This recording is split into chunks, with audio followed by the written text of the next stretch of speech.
Vamos aplaudir Bill Gates e suas dançarinas. Ele começou como um adolescente tímido e obcecado por computadores e terminou como o homem mais rico do mundo. Ele nunca curtiu o estilo de vida dos ricos e famosos. Você sente que o dinheiro é quase um aborrecimento para ele. William Henry Gates III, a maioria o chama apenas de Bill Gates, construiu um império ao pensar de uma maneira completamente nova.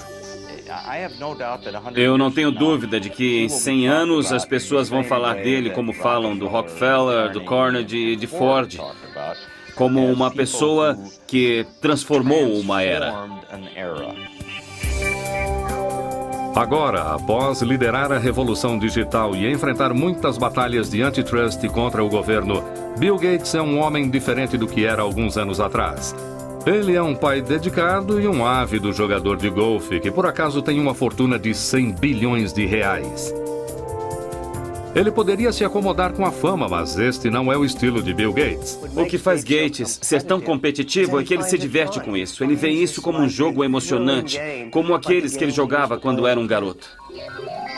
Ele é querido e respeitado, odiado e insultado, mas o que nem seus inimigos nem seus fãs podem negar é o impacto que Bill Gates causou na nossa era. Os valores que fizeram de Bill Gates um dos titãs do mercado do século XX vêm de suas raízes do Noroeste. O bisavô de Bill Gates, J. W. Maxwell, fundou o First National Bank em Seattle.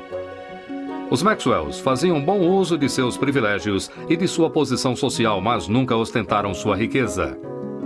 O seu filho Willard, que também era banqueiro, e a sua esposa Adele, apaixonada por jogos de cartas, estavam entre os maiores líderes civis de Seattle. A sua única filha, Mary, era uma garota cheia de vida e muito inteligente, que se tornou uma líder estudantil na Universidade de Washington. Atlética e sociável, às vezes chamavam Mary Maxwell de Sorriso.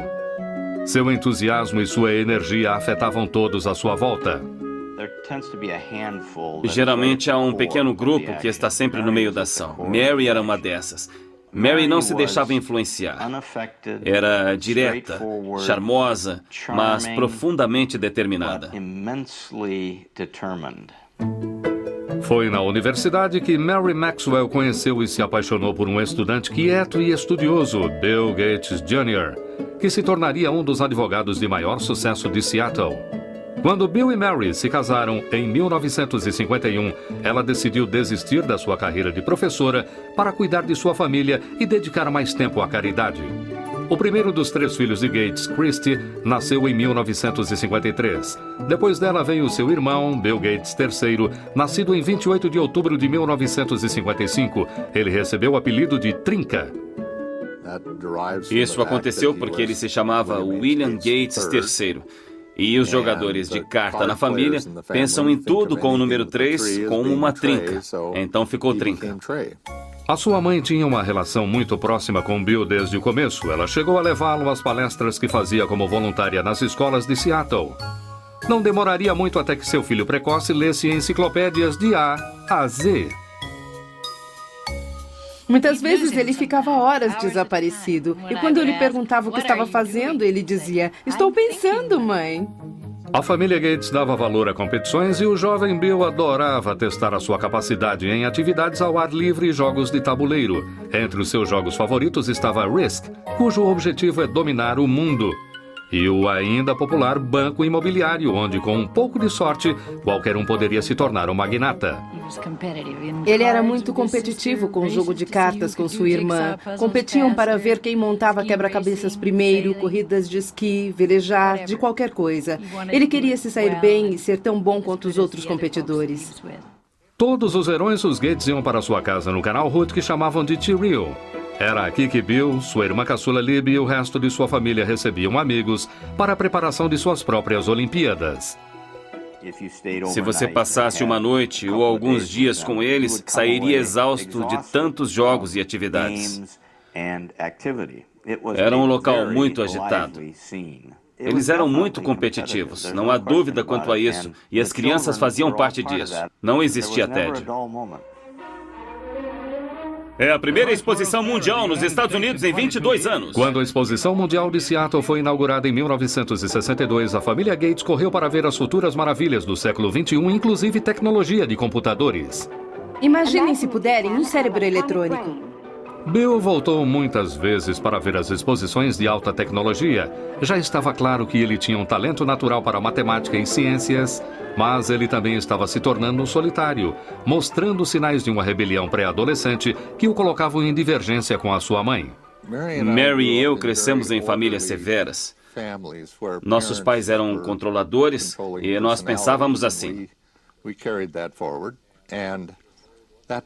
E esse modelo não funcionava com Bill ou Trinca, que por volta dos 11 ou 12 anos começou a ficar muito independente emocionalmente.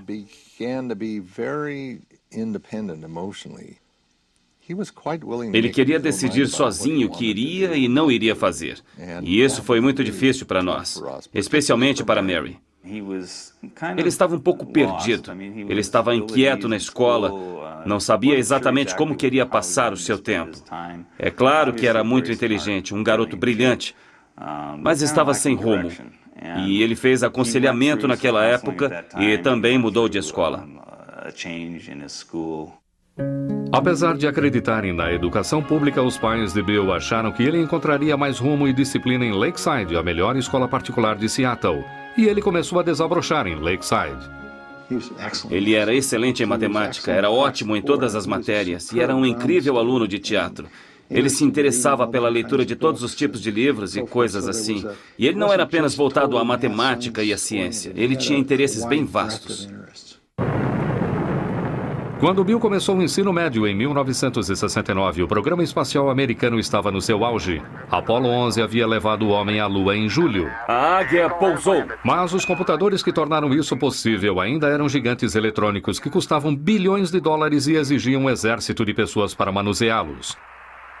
A maioria das escolas da época não poderia comprar um computador, mas Lakeside havia feito um negócio incrível que seria decisivo para Bill Gates. Uma empresa de Seattle ofereceu o uso do seu computador através de um teletipo ligado à escola. O jovem Gates ficou fascinado pelas possibilidades daquela máquina primitiva e começou a passar todo o seu tempo livre na sala do computador. A história que contam, e que é verdade, é que ele acordava no meio da noite e saía para mexer no computador. E depois voltava, e não percebíamos que ele tinha saído.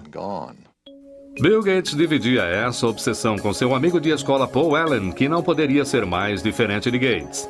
Ele não era apenas 2 anos mais velho, mas também muito maior. Enquanto Allen era quieto e meditativo por natureza, Bill podia ser estridente e confrontador. Apesar disso, essa dupla estranha estava destinada a fazer história. Enquanto estudava na prestigiosa escola Lakeside, Bill Gates conheceu Paul Allen, um veterano que dividia sua obsessão por computadores. Eles ficaram amigos escrevendo código de software juntos e também eram competitivos, Paul Allen e Bill Gates. Às vezes eles brigavam.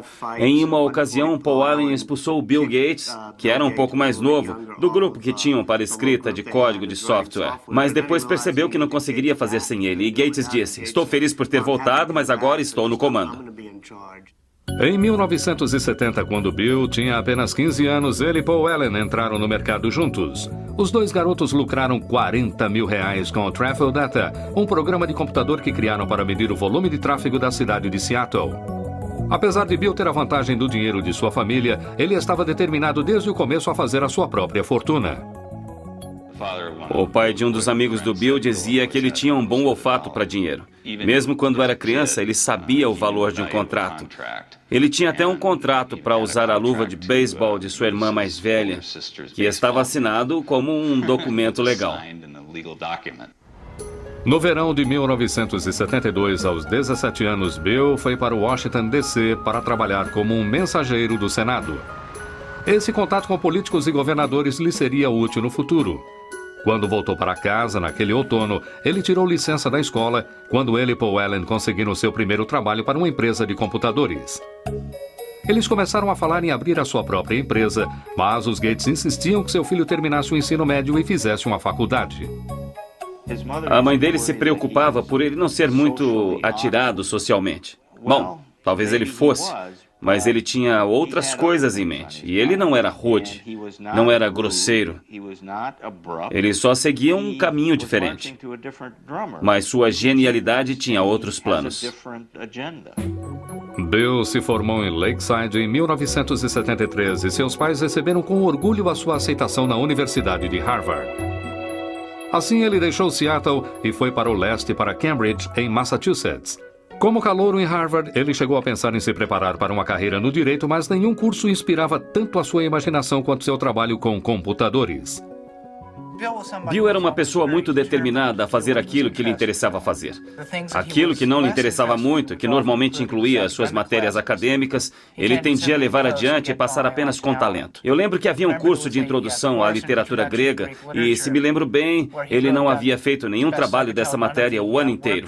Ele ficou acordado na noite anterior à prova, dormiu durante uma parte do exame e ainda assim tirou B. Não é muito surpreendente que Gates tenha dormido durante o exame. Entre as suas aulas e o tempo que passava no Centro de Informática de Harvard, ele parecia estar ligado 24 horas por dia.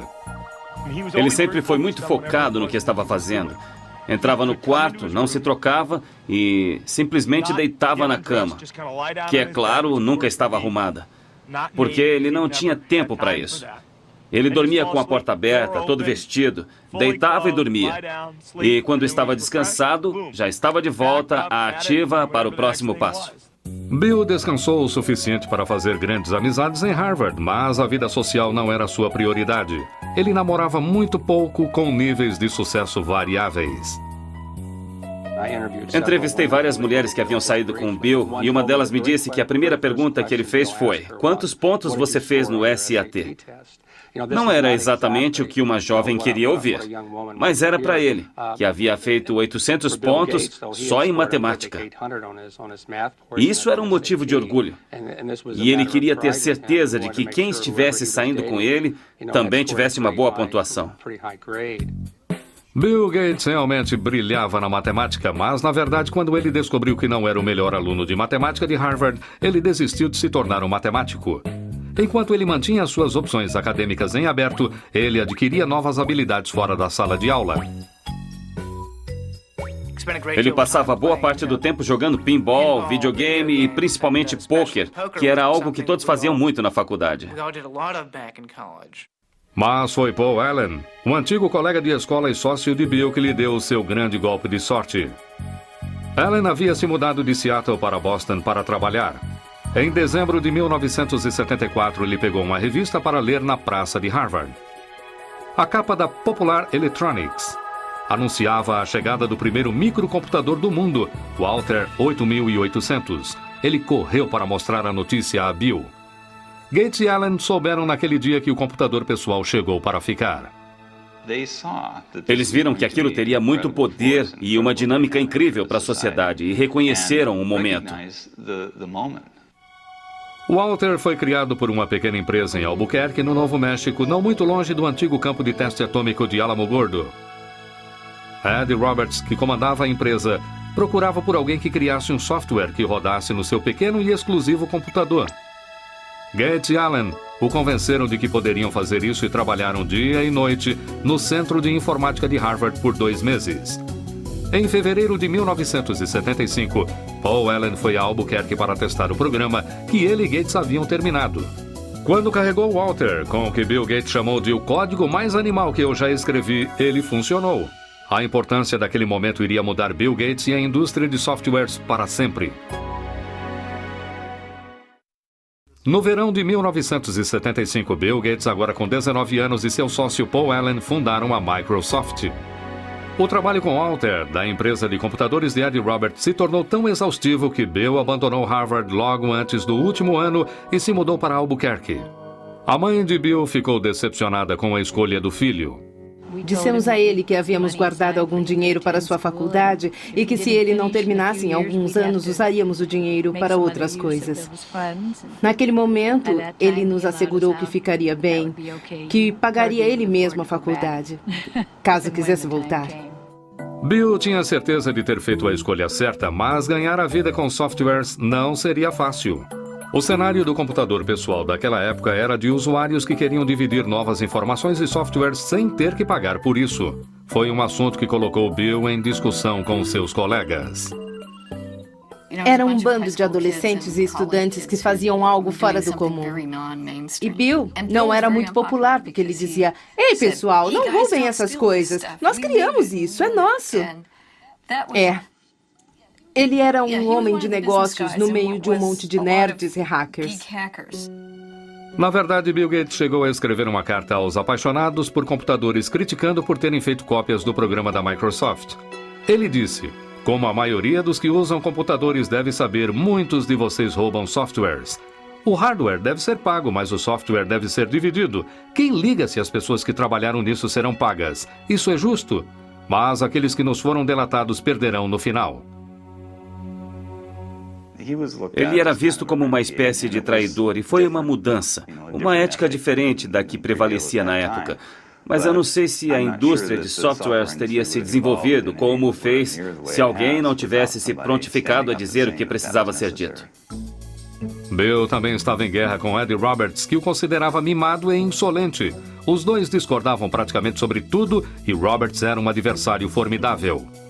Ed Roberts era um homem grande, ele media cerca de 1,80 m, pesava 130 quilos, e Bill Gates, que fundou a Microsoft com 19 anos, parecia ter 13 anos de idade. E ele enfrentava aquele homem enorme cara a cara, com gritos e discussões de igual para igual. Um último confronto aconteceu em maio de 1977, quando Roberts vendeu a sua empresa e Gates teve que processá-lo para ficar com o software que ele e Paul Allen haviam criado para a empresa. Gates venceu. Somos linha dura com softwares. A Microsoft se expandiu com novas linguagens de software e Gates e Allen começaram a vender seus produtos para outras empresas. No final de 1978, com as vendas beirando o marco de R$2 milhões, eles mudaram a Microsoft de Albuquerque para Seattle. Bill estava feliz por estar de volta e se dedicou para promover a empresa em sua terra natal. Sempre criamos pensando no futuro. Nossa equipe está sempre à procura das últimas tecnologias em hardware e software. Bill Gates era um verdadeiro gênio do marketing da Microsoft. Desde o começo, era ele quem pegava a estrada para tentar vender a sua empresa e o seu software. E muitas vezes ele levava a mãe com ele nessas viagens. A mãe de Bill era muito respeitada e cheia de contatos e ela exerceu um papel fundamental no início de sua carreira. Mary fazia parte de muitos conselhos diretores, além do da Universidade de Washington. Ela estava entre os diretores da United Way. E também na diretoria da United Way estava o presidente da IBM. E foi assim que seu filho conheceu o presidente da IBM, através dela. Como seria o computador ideal para sua casa? Em novembro de 1980, a IBM batia a porta da ainda inexperiente Microsoft. A maior marca de computadores do mundo agora queria falar com Gates e Allen sobre a criação de um sistema operacional para sua nova linha de computadores pessoais. Desde o seu primeiro encontro, a IBM não percebeu com quem estava lidando. Ele parecia um adolescente. Era magrelo, tinha o cabelo arrumadinho, informal, e por isso as pessoas não o levavam a sério, como um homem de negócios. Mas a audaciosa IBM logo descobriu que Gates não era um amador. Ele rapidamente os convenceu de que a Microsoft poderia criar o seu novo software. Primeiro, ele adquiriu um sistema operacional já existente e o adaptou aos computadores pessoais da IBM e o chamou de MS-DOS. Bill Gates, como um homem de negócios muito sagaz, sabia onde conseguir um sistema operacional. Ele pegou a estrada e o comprou por R$100 mil. Mas a verdadeira sacada foi que quando eles desenvolveram o sistema operacional para a IBM queria comprar o código original que teria dado a eles a origem do sistema operacional ou ao que se tornou o DOS. Mas ao invés disso, a Microsoft se recusou a entregar os direitos sobre o DOS. Por não possuir os direitos do sistema operacional, a IBM teria que pagar uma licença à Microsoft por cada cópia de DOS que fosse instalada nos seus computadores. E a IBM estava prestes a perder o seu incrível índice de vendas de computadores. O computador pessoal da IBM. Enquanto outras empresas apresentavam computadores pessoais mais baratos que os da IBM, a Microsoft podia vender o mesmo sistema operacional para todas. Havia vários tipos de computadores sendo fabricados naquela época. E eu não sabia quem iria vencer no mercado de hardwares, mas a Microsoft tinha boas chances de vencer no mercado de softwares. Entre 1978 e 1981, o crescimento da Microsoft foi incrível. Os funcionários aumentaram de 13 para 128. Os lucros das vendas deslancharam de 8 milhões para 32 milhões de reais. Em 1983, 30% de todos os computadores pessoais do mundo funcionavam com o software da Microsoft. Mesmo assim, Bill Gates nunca tirou seus olhos do orçamento. Ele nunca voava na primeira classe, a não ser que fosse extremamente necessário. Era comum vê-lo na classe econômica com um cobertor sobre a cabeça, tentando dormir. Os seus pais lhe ensinaram muito bem, desde o começo, o valor do dinheiro e do trabalho pesado, e isso refletiu mais tarde na sua vida. Não apenas na maneira como comandava a sua vida pessoal, mas a Microsoft. O meu nome é Bill Gates, eu sou presidente da Microsoft. O começo dos anos 80 foi uma época excitante para essa indústria comandada em geral por pessoas com menos de 30 anos. A Microsoft começou a criar softwares para empresas inovadoras, como a Apple e o seu guru Steve Jobs. O seu computador e software Macintosh foram considerados por muitos como os mais geniais da indústria e como um marco para o futuro. Para se criar um novo padrão, é preciso de algo muito inovador e que capte a imaginação das pessoas. E o Macintosh, de todas as máquinas que eu já vi, é o único que alcança esse padrão. Mas logo, Microsoft e Apple travariam uma batalha sobre os direitos da próxima geração de softwares. Bill Gates também estava prestes a receber notícias que abalariam a Microsoft em sua base.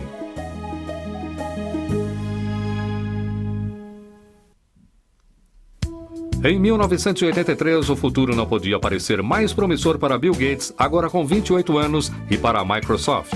A indústria de computadores pessoais estava a mil e havia uma demanda crescente de softwares. Bill Gates e Paul Allen surgiram como os príncipes da era do computador pessoal. Mas no meio da incrível ascensão da sua empresa, eles foram surpreendidos por notícias terríveis. Paul Allen, amigo e sócio de Bill desde o colégio, fora diagnosticado com linfoma de Hodgkin, uma variação do câncer. Isso trouxe uma perspectiva muito diferente para o Bill. Ele sempre foi muito agitado e exigente, e isso o ajudou de certa forma a entender os sentimentos alheios. A doença de Allen regrediu um ano depois, mas ele nunca mais acompanharia totalmente o dia a dia da Microsoft. Para dois homens na faixa dos 30 anos, que haviam criado uma empresa mundialmente importante e faturado milhões, era o fim de uma era. Eu acho que a história irá mostrar que a parceria deles era incrivelmente dinâmica. Eu costumo compará-la aos Beatles, Lennon e McCartney. As músicas que escreveram juntos são as mais marcantes e são tocadas até hoje. Eram ótimos compositores separadamente. Ainda ouvimos as músicas que cada um escreveu, mas eram melhores juntos do que se somar nos seus trabalhos. E Paul e Bill eram assim. Em 1984, Bill Gates se tornou o único rosto da Microsoft. Em abril daquele ano, ele foi apontado pela revista Time como o representante por excelência de um novo tipo de homens de negócios que entendiam tanto de tecnologia quanto de estratégias empresariais. Trabalhando com Bill, você percebe que em quase todas as reuniões e em todas as discussões, Bill sempre apresenta um perfil dos casos. Que tal isso, que tal aquilo? É como se ele fizesse uma relação de tudo o que ele acha que poderia acontecer de uma maneira muito estrutural e estudasse aquilo. Sistemas em modo de segurança muito avançados. A Microsoft era muitas vezes vista como um acampamento de matemáticos onde o estilo de gerenciamento de Gates mantinha o processo criativo funcionando e às vezes instigava sérios confrontos. O Gates mais jovem competia por tudo. Ele chamava qualquer coisa de a ideia mais idiota que já ouvi. E isso fazia parte de um teste para ver, bom, se você discorda, me convença de que não é a ideia mais idiota do mundo. Desafiar ideias constantemente era necessário para estar no topo de uma indústria instável. Gates arrumou uma equipe que dividia a sua ética de trabalho rígido. Sempre que estávamos trabalhando no lançamento de um novo software, varávamos à noite. Há uma história sobre Bill e Miriam Lovo, a assistente dele. Ela era nova na empresa. Ela chegou numa manhã e não sabia se chamava a polícia porque tinha um cara dormindo embaixo de uma mesa. Mas na verdade era Bill. O esforço valeu a pena. A Microsoft atingiu os 280 milhões de reais em vendas em 1985. Em 1986, Gates lançou o Microsoft Windows. Este seria o programa mais conhecido da empresa. Os críticos logo notaram que o uso do mouse, além dos ícones, tinha mais do que uma leve semelhança ao sistema operacional do Macintosh da Apple, que era considerado de fácil uso. Se sabe usar o dedo, já sabe como usar. Macintosh, o computador para todos nós.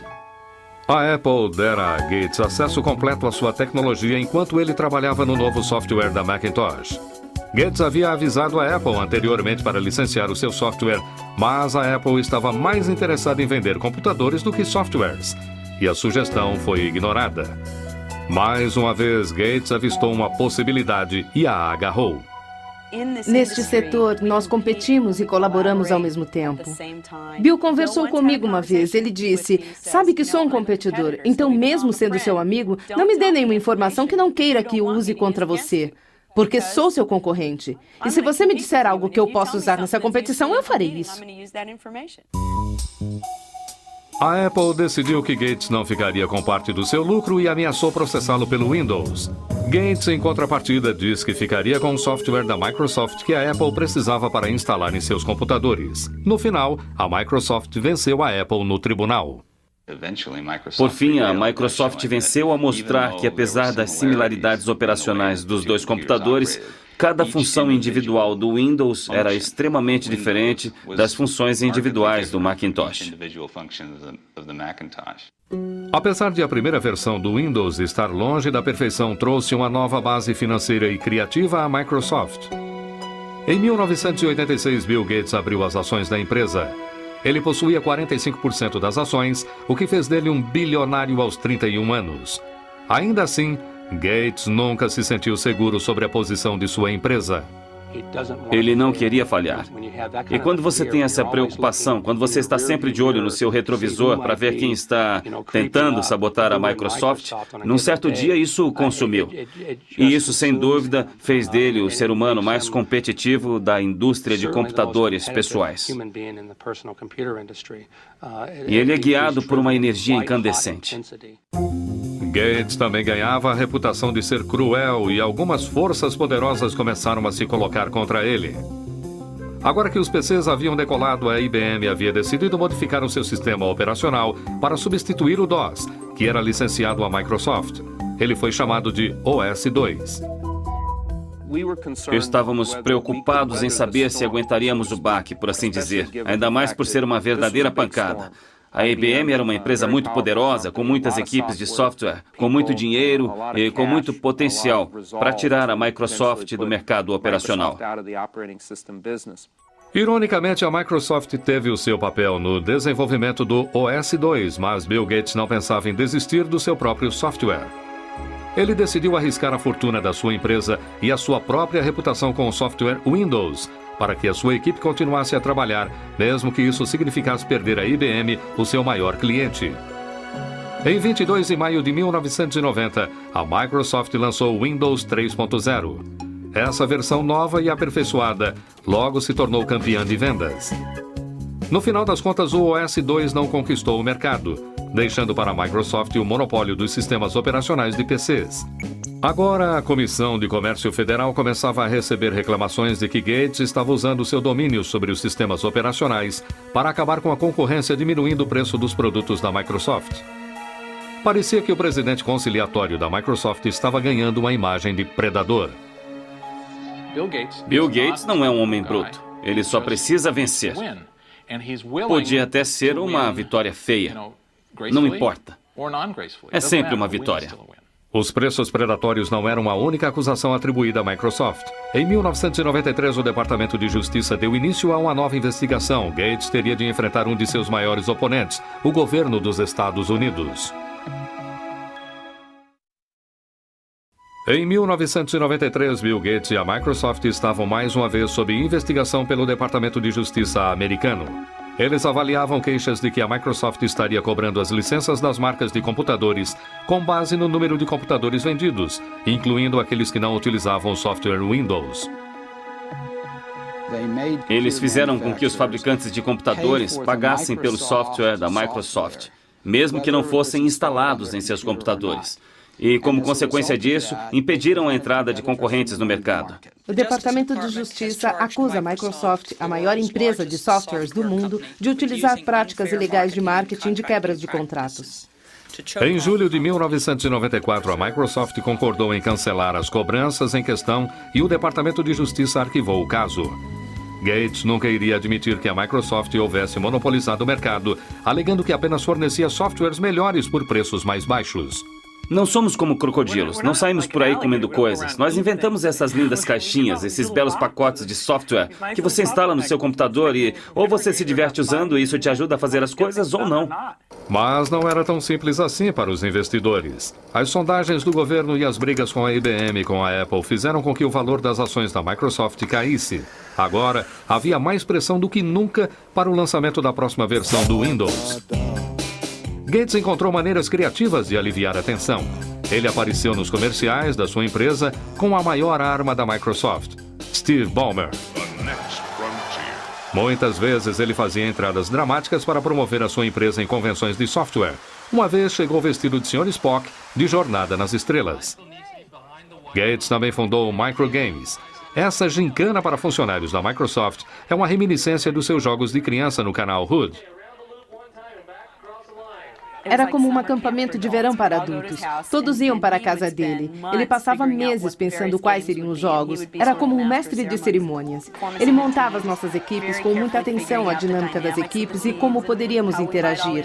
Nós tínhamos de participar desses jogos como os de um acampamento de verão. E eu conheci Melinda em um desses jogos. Melinda era uma moça de 28 anos formada com um MBA na Universidade de Duke. Ela havia trabalhado como executiva da Microsoft por muitos anos. Estava cada vez mais claro para a família de Bill e seus amigos que ela era a mulher com quem Gates, aos 37 anos, decidira passar o resto de sua vida. Ele namorou Melinda por bastante tempo antes de se casarem, e eu os acompanhei com o passar dos anos. Eles sempre pareceram ter uma relação especial, um nível de intimidade, de conexão intelectual que soltava faíscas.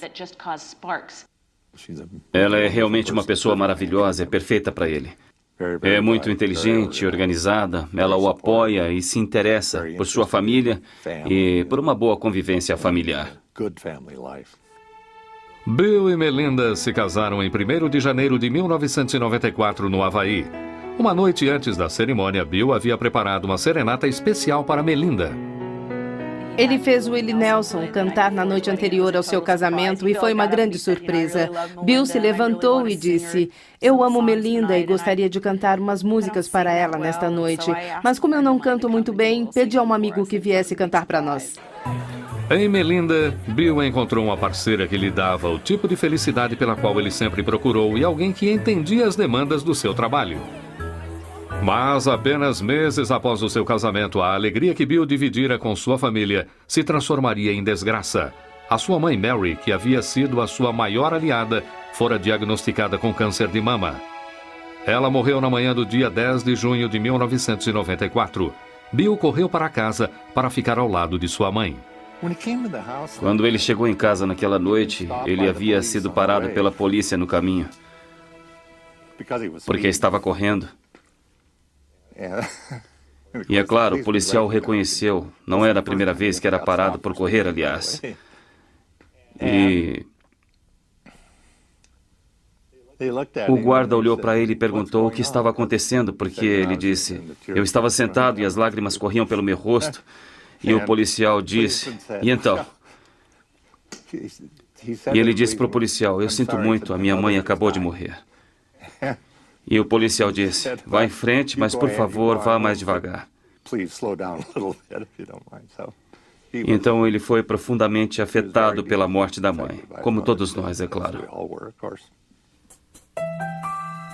Nos anos seguintes, Bill passou a dar continuidade ao trabalho de sua mãe de criar uma fundação filantrópica para desenvolver grandes projetos nas áreas de saúde e de educação.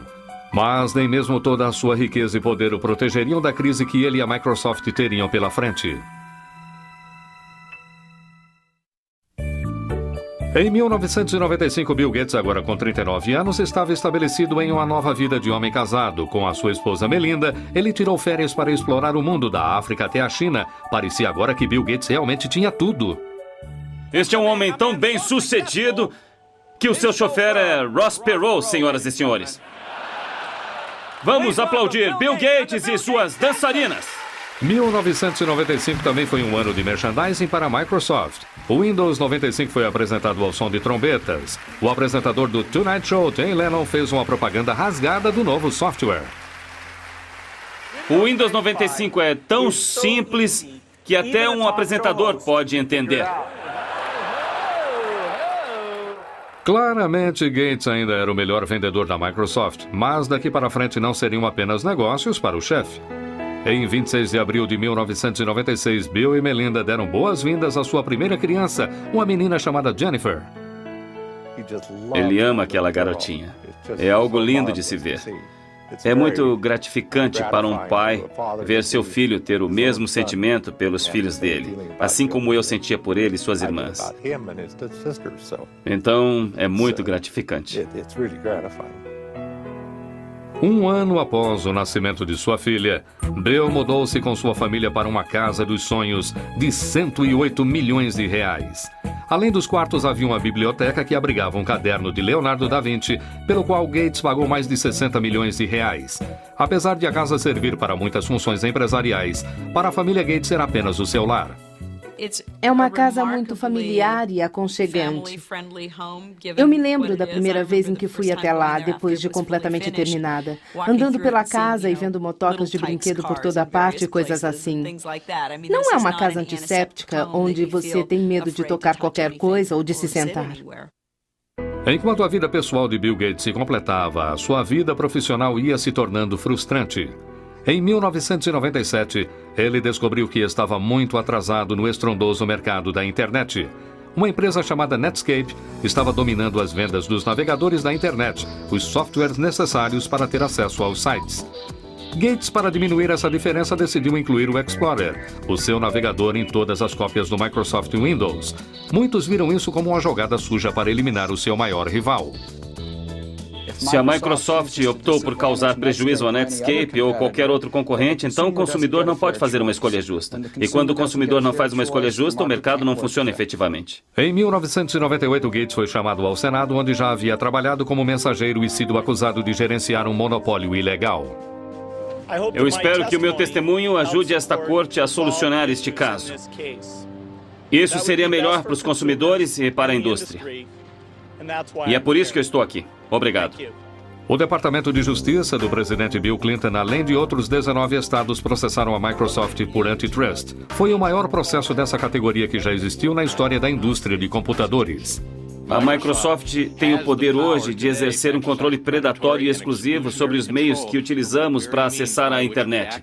Seria como a General Motors ter o poder de ditar que tipo de gasolina você deve colocar no seu carro, ou qual rodovia você deve usar, ou até como chegar a essa rodovia. Em 2000, um juiz federal decidiu que a empresa deveria se dividir em duas. Após mais de 2 décadas de sucesso irrefreável, este foi um grande abalo para Bill Gates. O julgamento de antitrust afetou Bill Gates profundamente. Ele ficou muito sensibilizado com as acusações de que ele seria petulante, de que era arrogante, de que não respondia todas as perguntas com honestidade e de que estaria tentando dificultar o trabalho dos promotores. O processo antitrust durou 4 anos e custou milhões de dólares à Microsoft por honorários legais. Por fim, em 2002, o Departamento de Justiça, sob o comando do presidente George Bush, ofereceu à Microsoft um acordo favorável. Seria um momento de fúria para os detratores da Microsoft e um momento triunfante para Bill Gates e sua empresa. Durante o processo por antitrust, Bill Gates surpreendeu a todos ao deixar o cargo de presidente da Microsoft e se dividir entre a presidência e o cargo de arquiteto-chefe de softwares. A vaga de presidente ficou para o seu velho amigo de Harvard, Steve Ballmer. Eles eram velhos amigos e Gates realmente só queria ser o homem das ideias. Ele queria dar um passo para trás. E foi isso que ele fez. E isso funciona muito bem hoje. Foi difícil para ele abandonar a sua cria, mas ele se acostumou. Na última década, Bill Gates esteve em uma missão: dividir a sua riqueza. Em 2000, ele abriu a Fundação Bill e Melinda Gates, que gasta centenas de milhões de reais todos os anos com computadores, vacinas e medicamentos para os mais necessitados. Os mundos dos ricos e dos pobres são muito separados. A conscientização da crise da AIDS e das intervenções efetivas que podem ser tomadas é muito defasada. Chegou a hora de mudarmos tudo isso. Ele já disse publicamente que não deixará sua vasta fortuna para seus filhos. O que o Bill Gates disse é que irá doar, antes da sua morte, 90% da sua fortuna. Bill Gates se tornou um ícone mundial. O seu segundo livro, A Empresa na Velocidade do Pensamento, foi publicado em 25 idiomas e está disponível em mais de 60 países. Em 2004, a revista Forbes o classificou como a pessoa mais rica do mundo pelo 11º ano consecutivo. O seu patrimônio líquido de 100 bilhões de reais lhe proporciona algum tempo para se divertir, mas não muito. A indústria está sempre mudando. É o jogo perfeito, porque nunca tem fim. Você não pode sentar e relaxar. Apesar de tudo, William Henry Gates III se manteve o mesmo competidor de sempre.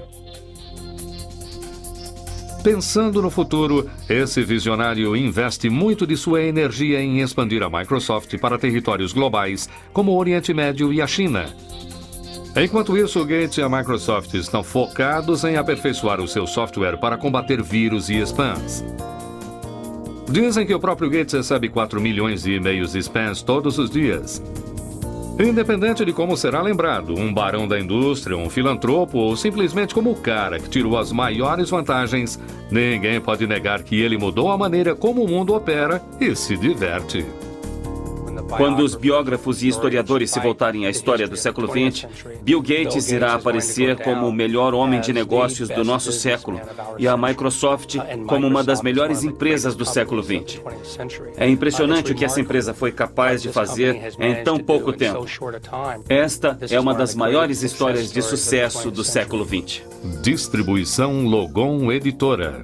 Versão brasileira.